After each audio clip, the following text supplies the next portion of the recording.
Hai, Assalamualaikum semua. Okey, hari ni saya nak jawab pertanyaan daripada kawan-kawan saya, daripada kenalan rapat, daripada sesiapa sajalah yang tanya, penting ke kita ada medical card? Okey, hari ni saya bagi dua situasi di mana satu, kita masukkan duit kita dalam bank. Yang kedua, kalau kita carum dalam Pro-BSN Takaful. Okey, semua yang dah bekerja mesti akan masukkan duit dalam bank setiap bulan kan. Setiap kali kita dapat gaji, kita akan masukkan duit dalam bank. Okey, so contoh, kita ambil contoh satu orang ni masukkan duit RM1,000 dalam bank setiap bulan. Dan dia save dalam bank tu untuk setahun dapat RM12,000. So tak semua duit kita yang dalam bank yang kita save tu kita dapat simpan lah. Kadang-kadang ada situasi-situasi yang membuatkan kita kena keluarkan duit. Okay? So contoh, kecemasan.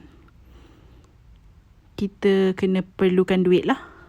Yang kedua, kalau kita nak pergi bercuti. Yang ketiga, kalau kita nak keluarkan duit dan bagi duit tu kepada ibu bapa kita. Kita balik kampung nak bagi duit kan. Yang keempat, yang dah berkahwin, yang dah ada anak-anak, nak hantar anak ke sekolah. Okey. Dan yang kelima, contoh kalau kereta kita rosak. Mesti kita perlu pakai duit kan nak pergi hantar repair. Okey. So, kelima-lima situasi ni adalah contoh kenapa kita keluarkan duit savings kita dalam bank. Okey, so kalaulah satu hari tu kita ditimpa sakit. Salah satu penyakit yang top 3 dalam Malaysia ni ialah sakit kanser.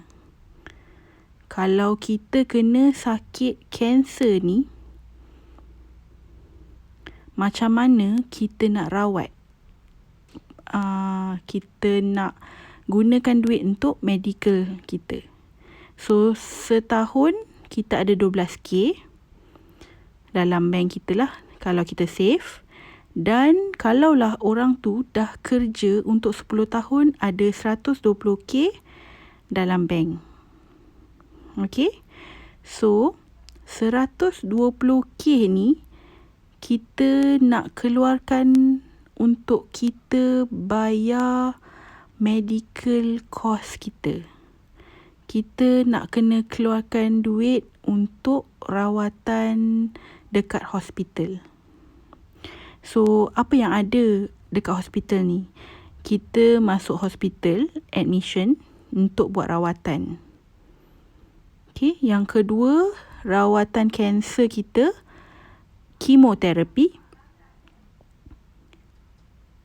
radioterapi, dan ada certain cases yang kita perlu buat operation. Kalau ada ketumbuhan, doktor akan advise untuk buang. So, persoalannya, cukup atau tidak duit yang kita dah save untuk 10 tahun penat lelah kita, 120K nak cover, 120K yang kita save tu nak cover semua yang kita perlu buat untuk rawat kanser kita. Kalau kita tak cukup duit, apa kita akan buat?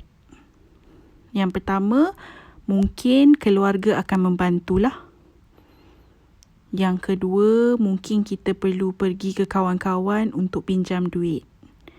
Yang ketiga, kemungkinan kita perlu buat pinjaman bank. Okey? Untuk rawat sakit kanser kita yang mungkin setahun, mungkin 2-3 tahun, yang kita perlu ke hospital. Dengan ada Pro-BSN Takaful medical card, kita dapat protection Yang ni nombor 1. Okey. Nombor 2, kita dapat simpan duit kita. Kita saving 120k yang kita ada dalam bank tu, kita tak usik pun. Okey. Yang ketiga, tentunya kita dapat medical card lah. Okey. So, tiga kategori ni, kita dapat save 120k kita. Kita dapat protection untuk cover semua yang kita perlukan untuk rawat kanser kita. Okey. Dengan coverage yang kita ada dalam medical card kita, dapat cover semua ni.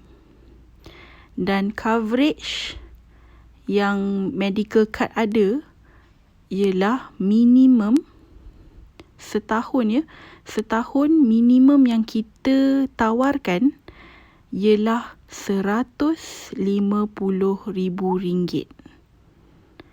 Lebih RM150 ni lebih daripada 120k yang kita save dalam bank kita untuk 10 tahun.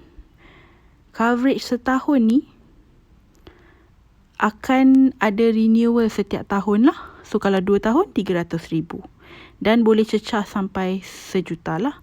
So dengan RM100 sebulan, korang rasa berbaloi ke tak berbaloi?